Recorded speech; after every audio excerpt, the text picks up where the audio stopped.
Siyata d'Ishmaya, Masechet Nazir, Daf Nunhe 55, et nous commençons à la première ligne au début du Hamoud Lima Ketanae.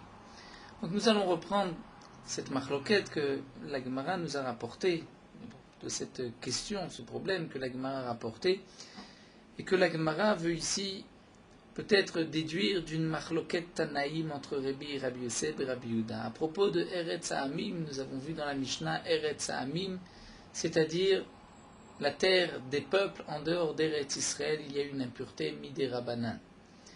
La Gemara a posé la question, quel était le Geder, c'est-à-dire comment les Chachamim ont décrit cette impureté. Dans quel contexte, dans quel cas il y a une impureté. Et comme nous l'avons vu, il pourrait y avoir deux raisons pour lesquelles les Chachamim ont décrété que Eretz Ha'amim,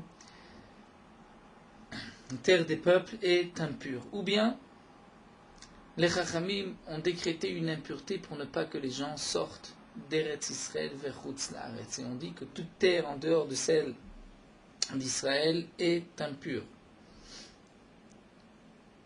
Si c'est ainsi, l'impureté n'est pas seulement lorsqu'on se trouve au-dessus de la terre, mais même dans le avir, dans l'air. Et la Gemara avait rapporté le cas,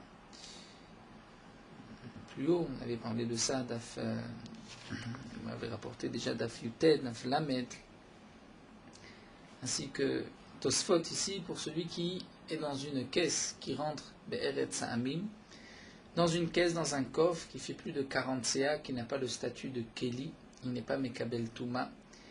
Donc il y a un écran de séparation entre la terre et cette personne, mais étant donné qu'il est à l'air, il se trouve dans l'air de Eretz Ha'amim, et peut-être qu'il est impur.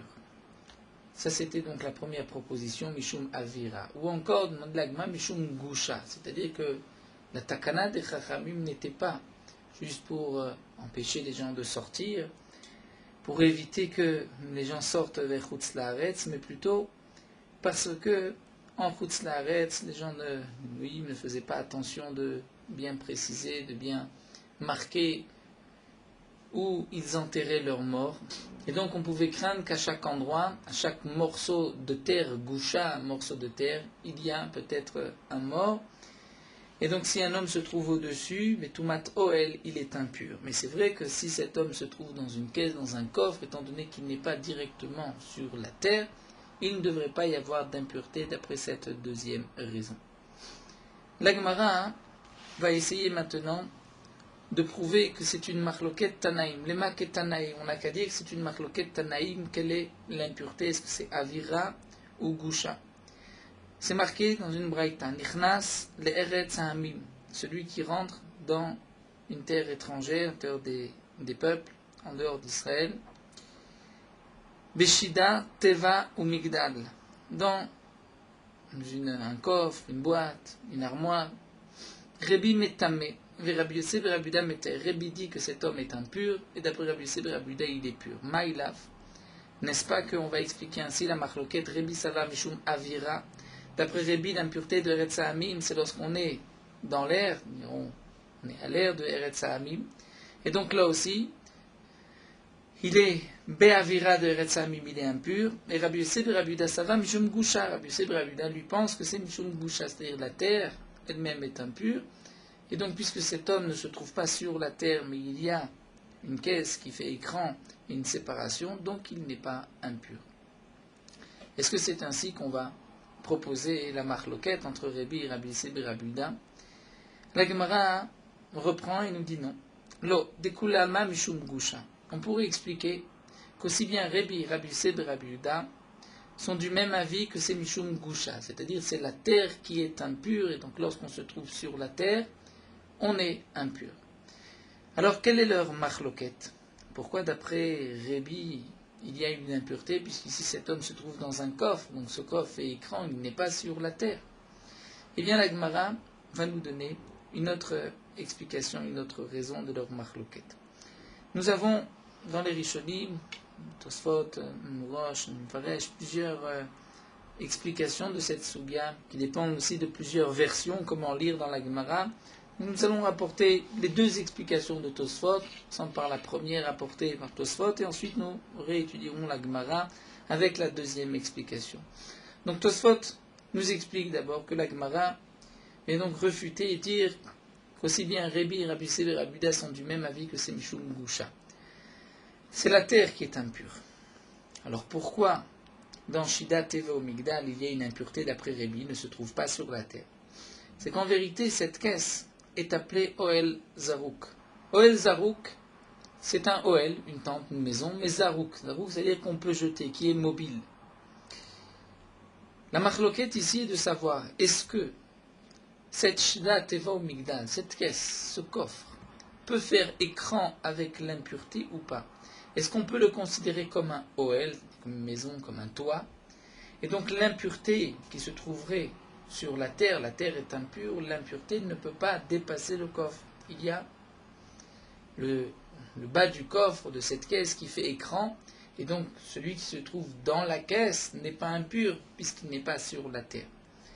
Mais c'est là leur marloquette. Est-ce que ce Oel Zarouk, qui peut se jeter, qui se déplace, Shme Oel est appelé comme un Oel ou pas? Eh bien, Rabbi Yosef et Rabbi Yuda pensent qu'Oel Zarouk Shme Oel, c'est un Oel. Donc si c'est un Oel, on va dire qu'il y a une séparation entre la terre et l'homme, et c'est pour cela qu'il est pur. Mais d'après Rabbi, Marsavar Lo Shme Oel, on va dire que non, Oel Zarouk Lo Shme Oel n'est pas appelé un Oel, et donc c'est pour cela que cet homme est impur. On ne considère pas que le sol du coffre puisse faire écran. Vatania, pourtant la Gemara objecte, pose une question. C'est marqué Rabbi Yosef et Rabbi Yuda Omer dans une braïta. Rabbi Yosef et Rabbi Yuda nous dit Teva Shemilea Kelim, une caisse qui est pleine d'ustensiles. Vezarka Alpeneamet, et on l'a jeté Alpeneamet sur le mort. On a jeté, c'est-à-dire au-dessus d'un mort, cette caisse avec les ustensiles qui se trouvent dedans. Qu'est-ce que nous dit Rabbi Yosef et Rabbi Yuda? Tmea. La croquette aussi, est-ce qu'on va lire BOL ou pas BOL? Certains ne lisent pas BOL. Tmea, elle est impure.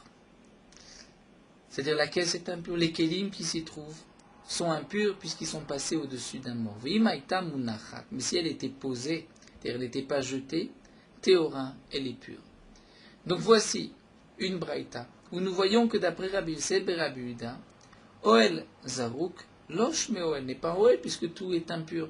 C'est une contradiction avec l'explication que nous venons de dire d'après Rabbi Yosef et Rabbi Yuda. Alors la Gemara reprend et nous dit c'est vrai. Elle a découlé Alma Mishum Avira. On va dire que leur machloket c'est Mishum Avira. C'est-à-dire que se trouver dans Eretz Hamim, tout le monde est d'accord qu'on est impur. Même si on ne se trouve pas juste au-dessus de la terre. Même s'il y a une caisse qui fait écran. Alors, quelle est leur marloquette?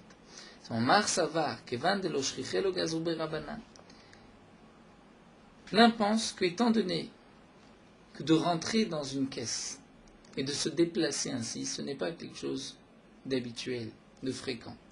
Et nous avons une règle, on retrouve souvent que les chachamim, dans leur xérot, dans leur takanot, n'ont décrété que sur un cas fréquent, un cas qui n'était pas habituel, les chachamim n'ont pas décrété dans ce cas-là. Donc rentrer dans une caisse,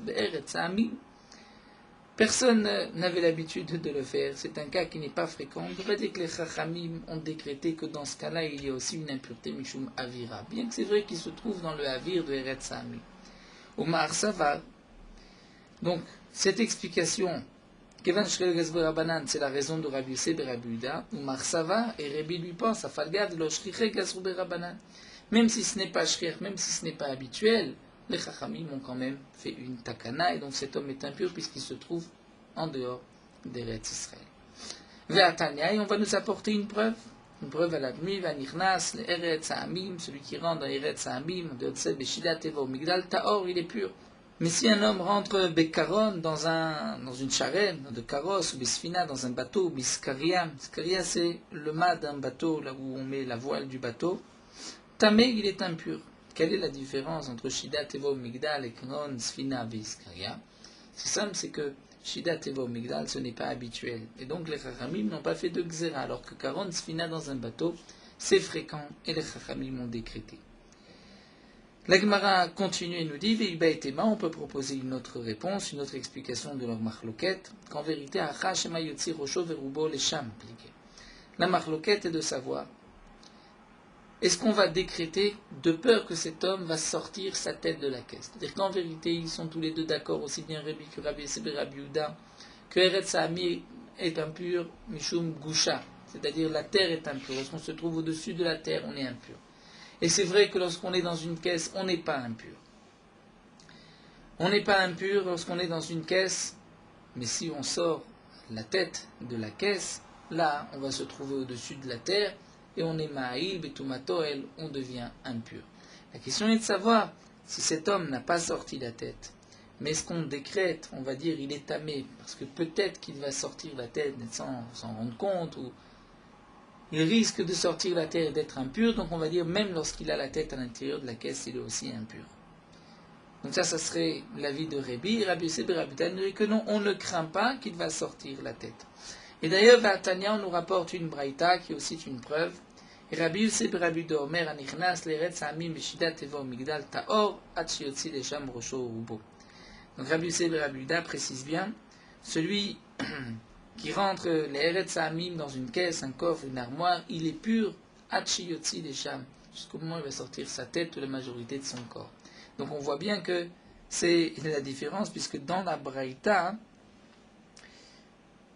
Rabbi Yosef et Rabbi Yehuda précisent bien que la raison de Shiva Tevo Migdal il est Taor, parce qu'il n'a pas sorti sa tête, tant qu'il n'a pas sorti sa tête. Et donc, on va déduire que Bekaron ou Besfina, pourquoi il est impur, c'est parce qu'il peut peut-être sortir sa tête. Donc ça c'était notre Gemara, d'après l'explication première de Tosfot. Nous allons reprendre avec une petite nuance, la deuxième explication de Tosfot. Donc nous n'allons pas reprendre dans tous les mots, juste les points importants. D'après la deuxième explication de Tosfot, la Gemara proposerait l'ima ketanaï, on n'a qu'à dire que c'est une marloquette tanaïm entre Rabbi et Rabbi Yosef et Rabbi Yehuda.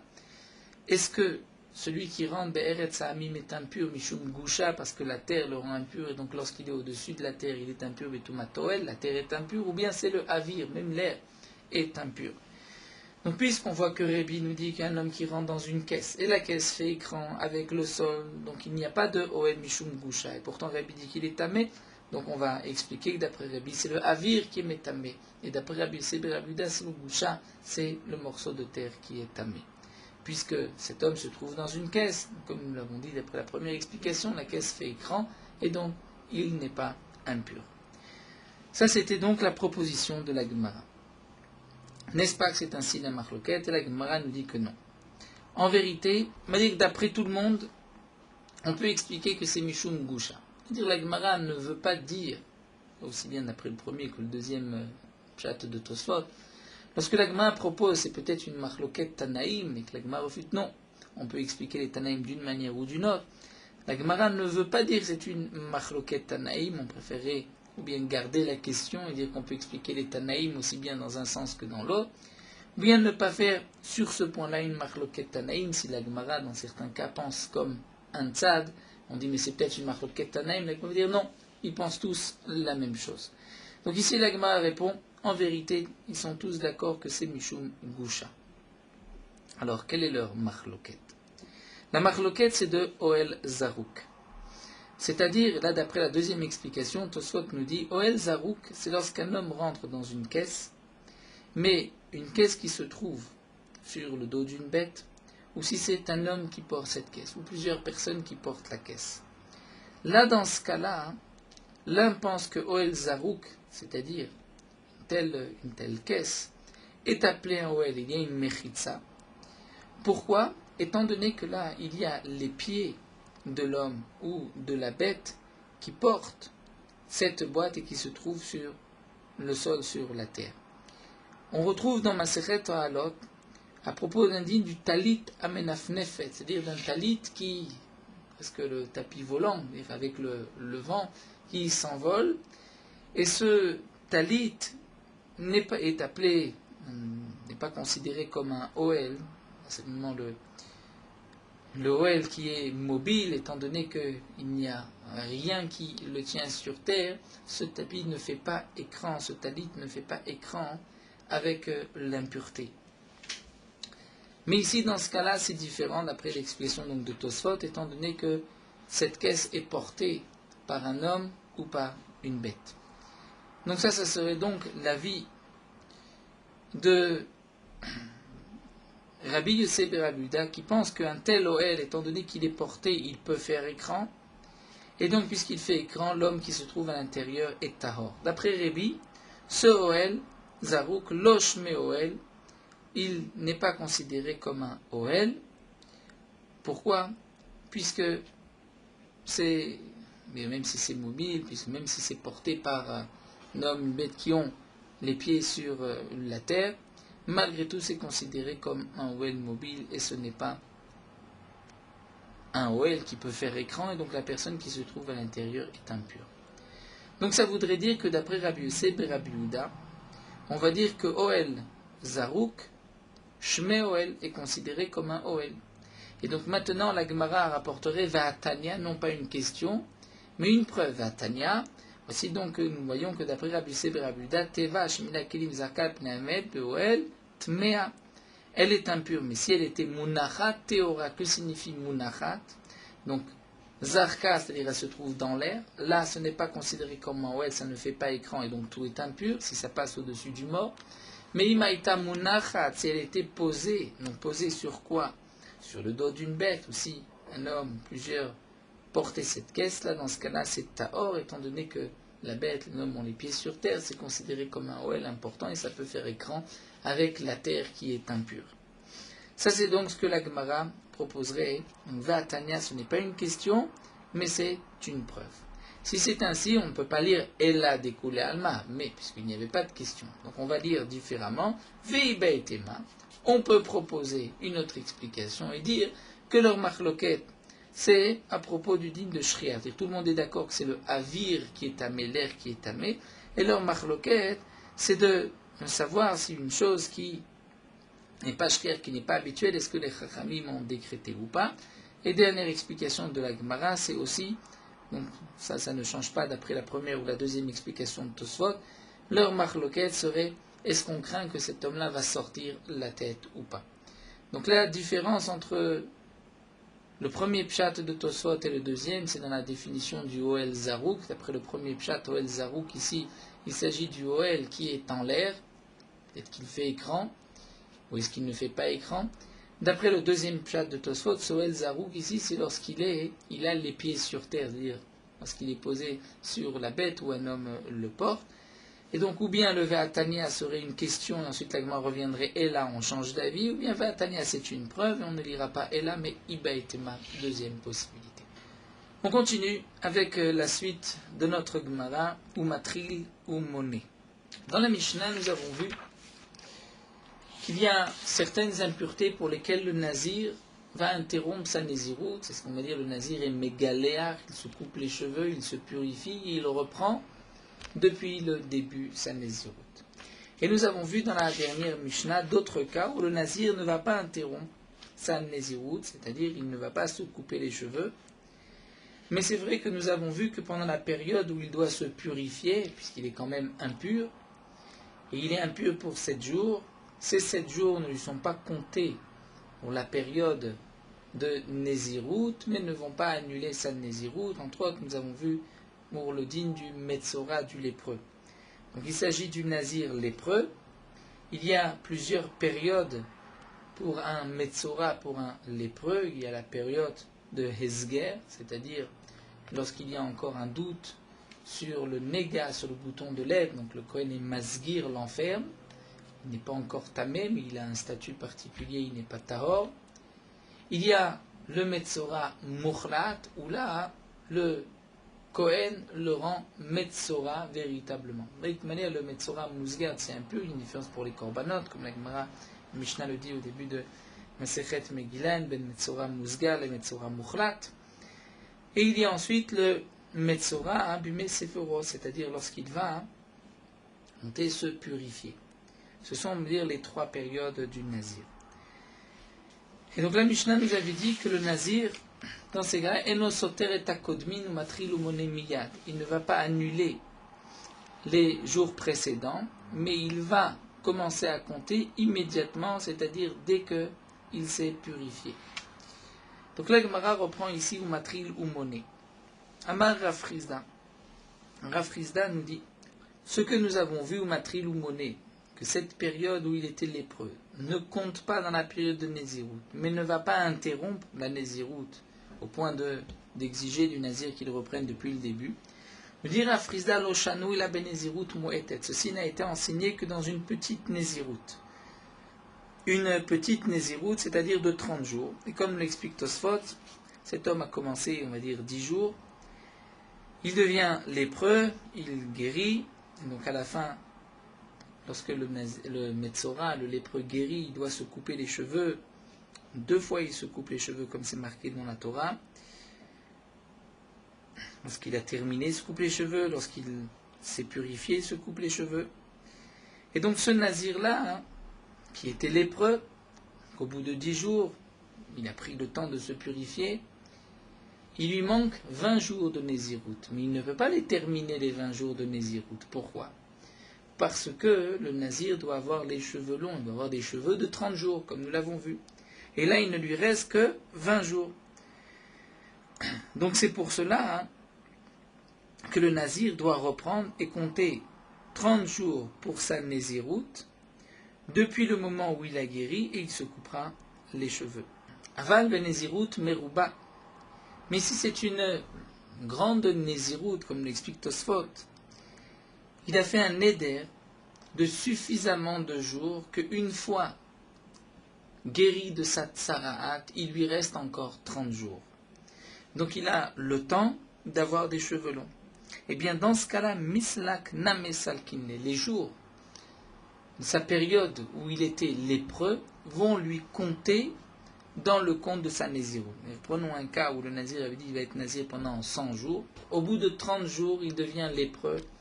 Et jusqu'au moment où il se purifie, il y a 3 semaines. Le temps de Mzgar, Mukhlat, et le temps qu'il guérisse pendant les 7 jours. On va dire ça met 3 semaines, 21 jours. Mais ensuite, jusqu'à la fin des 100 jours, il lui reste, même s'il compte les 21 jours, il lui reste encore 49 jours, donc il a au moins 30 jours. Et bien dans ce cas-là, bien qu'il n'a compté que 30 jours, à la fin de sa Nézirut, de sa Tsaraat, il n'a pas besoin de reprendre 70 jours, il peut reprendre en considérant que les jours où il était lépreux font partie de sa Nézirut, étant donné qu'il lui reste au moins 30 jours. Ça c'est ce que nous dit Rav Chizda. Métiv Rav Shravia. Rav Shravia va lui poser une question de notre Mishnah. Dans la Mishnah, c'est marqué Matril ou Moné Miyad ven mevatel baimet akodmi. Bien que dans la Mishnah, c'est marqué dans le sens inverse. Et nos soter takum Moné Miyad tosotni, mais il n'y a pas d'autre moïta, c'est certainement la Mishnah. Matril ou Moné Miyad, c'est marqué qu'il va reprendre tout de suite et il ne va pas annuler les premiers jours. Bemaï, de quoi on parle? Il ima benezirut moetet. Si on parle d'une petite Nézirut, c'est-à-dire il y avait une Nézirut de 30 jours, au milieu des 30 jours, il est devenu lépreux. Comment on peut expliquer que Enomevatel Kodmim, qui ne reprend pas les premiers jours? Au contraire, Kabae Gidul Seag, il a besoin de 30 jours de cheveux longs, et il n'a pas 30 jours de cheveux longs s'il ne reprend pas depuis le début. Donc on est bien obligé d'expliquer Benezirut Meruba, et là, Benezirut Meruba. Il s'agit d'une longue Nézirut. Donc il a encore 30 jours devant lui. Et malgré tout, Katanem Matril ou Moné Miyad. C'est marqué Matril ou Moné Miyad, et il commence et il va compter Miyad, immédiatement. Que signifie immédiatement? C'est-à-dire, une fois qu'il a terminé, qu'il s'est purifié, il commence à compter. Mais pendant la période où il était lépreux, cette période ne fait pas partie de son compte, bien qu'il lui reste encore 30 jours. Donc là, nous avons une question sur Rav Chizda. La Gemara nous dit, vous motive-la, vous mefarekla. Lui-même, Rav Shravia, qui pose la question, vous motive-la, vous mefarekla, lui vient répondre et dire, Benezirut batra mishim yom. En vérité, il s'agit d'une Nézirut de 50 jours. Deyativ esrim, il a déjà commencé 20 jours. Veitialide betsarat, il a eu une lèpre, il était lépreux. Dans ce cas-là, Megale Atzaraato Vatar Yetiv Tlatin Yomim Den Nazir. Là, il va être mégalé, c'est se couper les cheveux à la fin de sa lèpre, et ensuite il reprendra 30 jours du Nazir. Daïtli Gidul Ser, étant donné qu'il a suffisamment, il a 30 jours. C'est-à-dire que la réponse de la Gemara, comme l'explique Tosfot, et Tosfot se trouve d'Afnunhe Amoudalef en bas, qu'en vérité nous avons mal compris Rafrizda. Lorsqu'Rafrizda nous parle d'une Nézirut Mu'etet ou d'une Nézirut Merouba, en vérité Nézirut Mu'etet, c'est lorsqu'il lui reste 30 jours de Nézirut à partir du moment où il est devenu lépreux. Donc là, il est évident qu'il doit reprendre 30 jours. Dans quel cas il pourra compter une partie des jours de sa lèpre dans sa Nézirut? C'est lorsqu'il a une Nézirut Merouba, c'est-à-dire lorsqu'il a terminé plus de 30 jours. Donc dans le cas de la Gemara, où cet homme a pris sur lui d'être Nazir pendant 50 jours, au bout de 20 jours, il devient lépreux. Il lui manque 30 jours.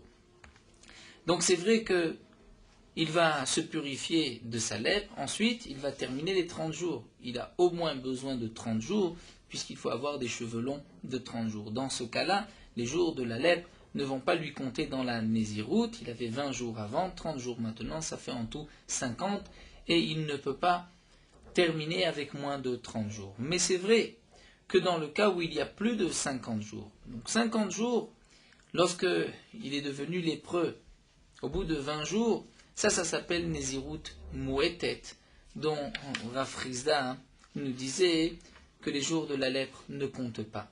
Nézirut Merouba, c'est si par exemple cet homme avait plus de 50 jours. Comme les exemples de Tosfot, 51 jours, 52 jours. On va prendre 60 jours, ce sera plus facile. Cet homme-là était nazir pour 60 jours. Au bout de 20 jours, il devient lépreux. Et sa lèpre va durer 2 ou 3 semaines. Lorsqu'ensuite il s'est purifié, il doit avoir les cheveux longs, donc terminer au moins 30 jours. Mais sa Nézirut, il avait compté 20 jours, il lui manque 40. Il n'a pas besoin, à la fin de sa lèpre, lorsqu'il s'est purifié, de compter encore 40 jours. 30 jours sont suffisants, puisque 30 jours c'est pour avoir des cheveux longs, et les 10 jours qui lui manquent, ce sont 10 jours pendant la période où il était lépreux. Puisque là, il lui reste plus de 30 jours à partir du moment où il devient lépreux, eh bien on pourra compter les jours en plus des 30, c'est-à-dire qu'il faut un minimum de 30 une fois qu'il s'est purifié, mais ce qu'il doit compter en plus des 30, ça il peut les compter parmi les jours de la Tsaraat. Et donc ça c'est la réponse de la Gemara. Nous n'avons plus de questions sur Rafrizda, puisqu'en vérité, lorsque Rafrizda nous a dit Mouetet ou Merouba, c'était en fonction du nombre de jours qui lui restait. Est-ce que c'est 30? Ça c'est Mouetet ou Merouba, plus de 30. Et donc la question a été répondue. Nous allons nous arrêter ici. Nous reprendrons avec Métiv Ramé Bachama la suite de cette Sugya, Bezrat Hashem, dans Daf Nunevav. Nous poursuivons avec Morot Halacha, Daf Nunhe. Nous l'avons vu, si un homme va se rendre aux toilettes, il est interdit de prier tant qu'on ne s'est pas soulagé. Mais dans le cas où un homme ne peut pas se retenir le temps de 72 minutes, il a l'interdiction de prier, que ce soit la Hamida, le Kriyat Shema ou les Brachot, aussi l'interdiction d'étudier tant qu'il ne s'est pas rendu aux toilettes. Même dans le cas où un homme sait que s'il se rend aux toilettes, il risque de perdre le Zman Tfila, le temps limite de la Tfila, étant donné qu'il ne peut pas se retenir pendant de 72 minutes, il n'a pas le droit de prier. Si un homme malgré tout prie alors qu'il ne peut pas se retenir le temps de 72 minutes, cette fila est appelée Toeva, c'est une abomination, les brachot sont des brachot levatala, et il doit reprendre sa tefila. Mais pour le Kriyat Shema et pour les autres brachot, Bediavad, il est yotze. Certains disent que cette halakha qu'un homme doit reprendre sa tefila, c'est seulement si au moment de la tefila, il était gêné par ses grands besoins, il ne pouvait pas se retenir. Mais si c'était des petits besoins, même s'il ne pouvait pas se retenir le temps de 72 minutes, Bediavad, il ne reprendra pas la tefila. Certains disent que même si au moment de la tefila, il ne pouvait pas se retenir pour ses petits besoins, il devra reprendre sa tefila. Le Shaliach Tzibour, qui juste avant de reprendre le Shmoné Esrei, la Chazara, sans que il doit se rendre aux toilettes. S'il peut se retenir dans de 72 minutes, il pourra prier la Chazara. Étant donné qu'il y a Kavod Aberiot, il ne peut pas s'arrêter maintenant. On va lui permettre, étant donné qu'il peut se retenir. Mais si le Shirat Tzibur sent qu'il ne peut pas se retenir le temps de 72 minutes, le Mishnah Berurah nous dit que dans ce cas-là, Tzarich Iyun Gadol, il faut approfondir le sujet pour savoir est-ce qu'il a le droit malgré tout de prier.